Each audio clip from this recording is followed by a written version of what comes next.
Welcome to City on a Hill Kids Church Online. I'm Lola. And I'm Jimmy. Today we're going to be continuing our series on King Nebuchadnezzar.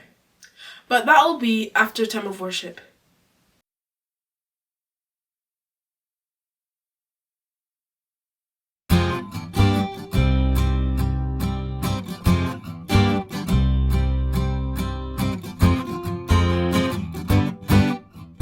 Meshach, Shadrach, and Abednego. What do you think? What do you know? You're working in the service of a heathen king, so be ready for anything.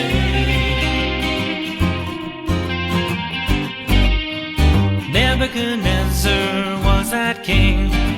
He was a ruler over everything. He wanted those three men to kiss the sod. He wanted them to worship his heathen god.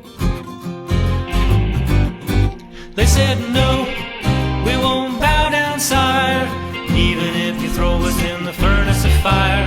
The God we serve is greater than you, and if he chooses, he will come to our rescue. Meshach, Shadrach, and Abednego. What do you think? What do you know? You're working in the service of a heathen king, so be ready for anything. Nebuchadnezzar, he got mad. He stoked up the furnace with all that he had. I'll teach them a lesson they will learn. If they won't bow, they'll burn, burn, burn.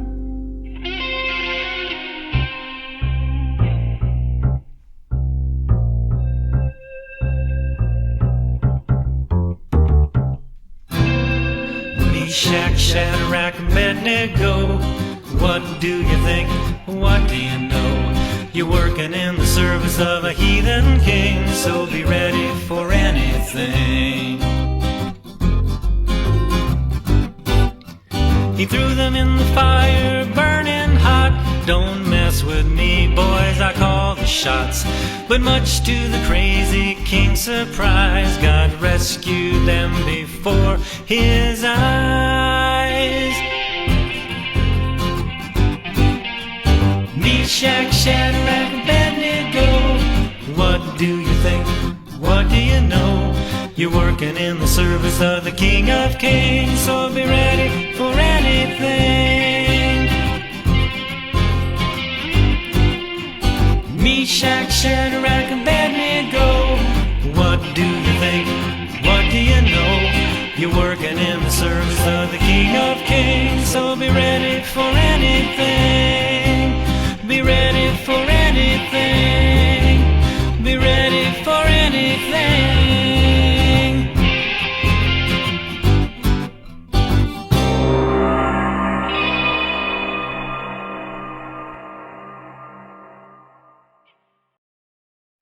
Today we're going to look at how King Nebuchadnezzar decided to build a golden statue of himself.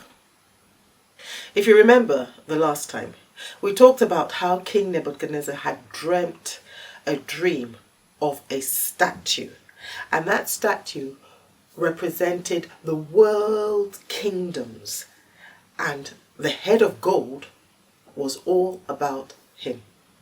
So now King Nebuchadnezzar decided that he would build a golden statue. This golden statue was huge. It was 60 cubits tall and 6 cubits wide. And in today's units, that would be about 90 feet tall and 9 feet wide. He decided to put this statue in a valley, a plain, a flat valley. And then he asked for all his officials in the entire empire to come. That's the secretaries, treasurers, kings, governors, judges, you name it. Everybody that had any form of position, they were all together at the statue. That was because he wanted to dedicate this statue. while everybody was there, a messenger made an announcement. It was a decree. It was a law that King Nebuchadnezzar had made. And this is what it was. That when people heard the harp, the flute, the horn, different kinds of instruments playing and playing together, everybody should stop doing what they're doing and bow down to worship this golden statue. And that anybody who disobeyed would be immediately thrown into the fiery furnace. Now, there were some Babylonian officials who didn't like the Jews and decided to tell on some of the Jewish officials that were in King Nebuchadnezzar's court. They went to King Nebuchadnezzar and said to him, "O king, did you not say that when the harp, the flute, the horn, when all those musical instruments play together, that every person across the entire land, whatever race, language, it didn't really matter, wasn't everybody supposed to bow down and worship the statue? And that if there was anybody who did not do that, that they would be thrown into the fiery furnace?" And of course, King Nebuchadnezzar said, yes, that was the decree and the punishment if you didn't obey. Well, they said, there were 3 Jews who are officials in his court, Shadrach, Meshach and Abednego, who do not worship his God, neither do they bow down and worship the statue that he had erected. On hearing this, King Nebuchadnezzar flew into a rage and ordered for these men to be brought before him. And he asked them, "Shadrach, Meshach and Abednego, is it true that you do not worship my God or bow down to the golden statue?" And he went on further to say, "I will give you this opportunity. When this music plays, bow down and worship the statue. And if you don't, you will be immediately thrown into the fiery furnace. Do you think that there is a God that will be able to deliver you from my hands?" To this, Shadrach, Meshach and Abednego said, "O king, we will not even try to defend ourselves. What you say should happen, let it happen. The God whom we serve will deliver us from your hands. But even if he doesn't, let it be known, O king, that we do not serve your gods, neither will we worship the golden statue that you have erected." To this, King Nebuchadnezzar was angry. He was furious. He was huffing and puffing to the point that even his face showed his anger. He commanded that the fiery furnace be heated up 7 times hotter than usual. And he asked for his most valiant soldiers, the strongest soldiers, to tie these 3 men up tight so that they can be thrown into the fiery furnace. And that's exactly what happened. The valiant soldiers tied them up tight with all their clothes on. They had their shirts and trousers and their turbans on. Everything was on. They tied them up tight and went to throw them into the fiery furnace. And because the furnace was so hot, even the valiant soldiers got burnt. Anyway, Shadrach, Meshach and Abednego were thrown into the fiery furnace, and they fell in tied up. Suddenly, the king jumped to his feet in amazement. He said, What? He asked his officials, weren't there 3 men thrown into the furnace, tied up? And they said, yes. Look, he shouted. Then why do I see 4 men loose, walking around in the furnace, and one of them looks like an angel? So he went as close as he could to the door of the fiery furnace. And he shouted, Shadrach, Meshach and Abednego, servants of the Most High God, come out, come here. So they stepped out of the furnace, and all the officials and everybody gathered around them, and they saw that their head and hair was not singed. Their clothes were not scorched. They didn't even smell of smoke. This made King Nebuchadnezzar say, praise the God of Shadrach, Meshach and Abednego. He sent his angel to deliver them out of my hand. And these men would rather have burnt than to serve another god apart from theirs.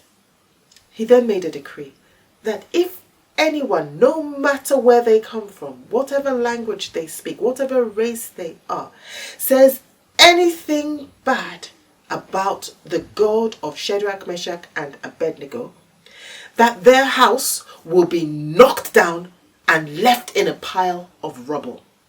And that's not all, that they would not be alive anymore, that there is no other God that can rescue like the God of Shadrach, Meshach and Abednego. King Nebuchadnezzar then promoted these 3 men to even higher positions in the province of Babylon. Daniel's 3 friends decided to trust God, even when they were in so much danger from human beings like the Babylonian officials and King Nebuchadnezzar himself. They decided to trust God, and of course God came through for them. It showed King Nebuchadnezzar and the whole then world how powerful and trustworthy he, our God, is. And it made the whole world respect God. And that's the end of the story. Hey guys, isn't that another amazing account from the book of Daniel about how God saves? And do you know what? When I'm listening to a Bible story, I love to have a nice hot drink. And so underneath, I like to have a coaster to protect my table from that hot water. And I thought this was a good craft for us to make to remind us how God saved Shadrach, Meshach and Abednego from that fiery furnace, and he also saves us when we're in hot water, as we say sometimes. So you can see what I've got here is the fiery furnace and a little picture of the 4 men in there. So to make one of these, first of all, you need some red and some yellow paint. And you need a piece of cardboard. This is just cereal cardboard. And what we're going to do is we're going to paint the whole thing in yellow first. So we'll get this painted. Whoops, I just painted my fingers a little bit. Paint is so much fun, but it is a bit messy, isn't it? So we'll get yellow on first as our background colour. There we go. And you can see I'm actually painting much more than I would need for one coaster. So you could make a set of coasters, or if you don't really like hot drinks, you could just make this as a picture. Once you've got your yellow background, just take the tiniest bit of red, you hardly need any, and mix it into your yellow to make orange. The red's much stronger than the yellow, so you don't need much. And we'll start making some flame shapes. So I don't know if you can see, I'm just kind of going swoosh, swoosh, all over. Swoosh, swoosh, swoosh, swoosh. There we go. Swoosh, swoosh. Oops, let's mix that a bit better to make orange. There we go. Swoosh, swoosh, swoosh, swoosh. And it's good to use quite a big brush like this and get the brush strokes in there because they give a flamey effect. And then take some red, and now we'll start putting some red flames over the top. So we're building up these layers of colour and making it look really fiery. And you can carry on until you've got it looking exactly how you want it. Then you need to leave that to dry. If you want to speed it on its way, a hairdryer comes in quite handy, but just be really careful that you don't end up with paint all over somebody's bedroom. Once it has dried, as mine has here, what you want to do is take a sellotape and just place it over and see where you want to draw your coaster. And then when you've got it, draw around it, as you can see I've done here. And we'll cut that out. Obviously, if you're making a complete set, you want to cut out several. But if you're only making one or two, you can just choose the bits that look the best. Now, once this is cut out, we're going to draw our little figures over the top. And I've done a few different tests, and I found the best thing actually is just a normal pencil. This draws beautifully onto the painted surface, whereas pen didn't seem to want to go on very nicely. Now, where's my actual coaster? Oh, under my mug, of course. That's cooled down now. What I've done is I've drawn the little characters, so Shadrach, Meshach, Abednego, and Jesus in there, and I've given them kind of like ancient costumes. So you can see they're wearing a kind of tunic. It goes in a bit at the waist where it'll be tied around by a belt. I've also given them just maybe a hint of a beard and maybe looking like they've got slightly longer hair.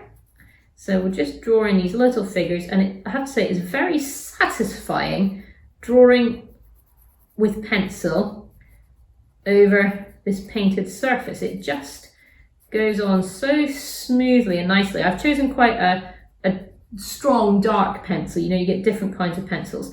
So there we are. We'll draw in our men, and it's really important that you remember to put in 4. That is a crucial part of this story, isn't it? And there we are. But because we're drawing them quite small, it doesn't matter exactly what they look like. And they're in amongst the flames anyway, so they might come out a little bit blurry, even though there was no smell of smoke on them. There would have been smoke in front. So there we are. You draw your 4 figures on, and then you can put on your words. You could just write something like Jesus saves, or God will keep me safe.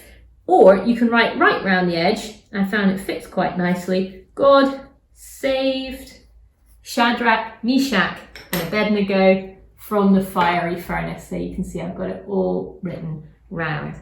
So God saved them all. I'll just write here.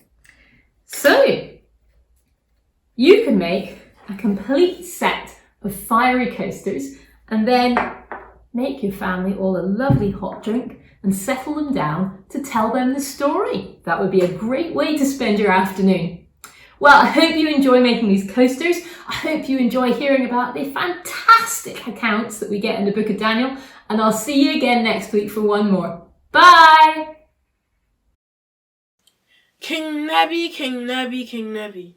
He never ever ceases to amaze me. Can you imagine? He decided to build a statue of himself. A gold one. It seems like he's forgotten that he had a dream about a statue that scared him. The way you're saying it, Jim, is so funny. But on a more serious note, he was on one big ego trip. He was so proud of himself that he built a statue of himself for people to worship. Oh my goodness. That's his part in the story. But what about those jealous officials? They wanted to get rid of Shadrach, Meshach and Abednego. By all means. Why did they have to be so mean? King Nebuchadnezzar was just thinking about him being obeyed, no matter what. It was like he was trying to get into a competition with God. What? Why do you say that? It's from that question when those 3 guys refused to bow down to the golden statue. King Nebuchadnezzar asked, "Do you think there's a God that can save you from my hands?" King Nebuchadnezzar is a human being, for goodness sake. Why would you try to compare yourself to God? Well, the story answers that question. I mean, even he had to respect our God, and he even made a decree, a law to make sure everyone respected him too. King Nebuchadnezzar, King Nebuchadnezzar, King Nebuchadnezzar. He was an amazing character. That's it for this week. Till next time. Bye.